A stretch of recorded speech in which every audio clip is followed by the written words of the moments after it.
මේ විහාරස්ථානයේ අංග සම්පූර්ණ විහාරස්ථානයක් බවට පත් වෙන ඊටාම රමණීය විසිතුරු අලංකාරමත් දර්ශනීය චෛත්‍යරාජයන් වහන්සේ නමක් ඉදි වෙලා තිබෙනවා.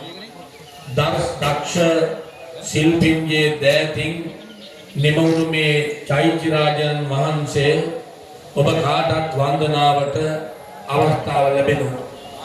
වෙහෙර විහාර හදනවා වගේම මේ වෙහෙර විහාර ආරක්ෂා කිරීම ඔබ අපේ කාගේ යුතුකම. අද අපි මේ එකතු වෙලා දීම අපිට පැවරෙන වගකීමක්. අපේ රාහුල හාමුදුරුවෝ මේ විහාරස්ථානයේ තනියෙන් වැඩ විසුවත් උන්වහන්සේ විහාරස්ථානය ඉතාම අලංකාරමත්ව පවිත්‍රව මේ විහාරස්ථානයේ පවත්වාගෙන යන එක සතුටට කරුණක්. ඉතින් උන්වහන්සේ කරන කැපවීම අපි කවුරුත් ඒක රාශී වෙමින් මේවා මනාව රැකගෙන ආරක්ෂා කරන්න උත්සාහ කරමු.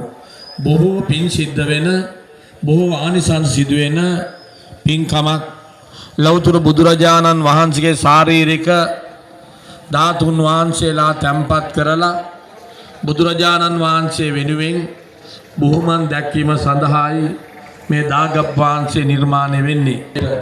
නිදුක් බව ලැබේවා, නිරෝගී සුව ලැබේවා, චිරජීවනය ලැබේවා. මේ වෙනුවෙන් අප වෙච්ච දායකාරකාදීන්ට මෙම නිම කිරීමට කැප වෙච්ච නිර්මාණ ශිල්පීන්ට සාසම්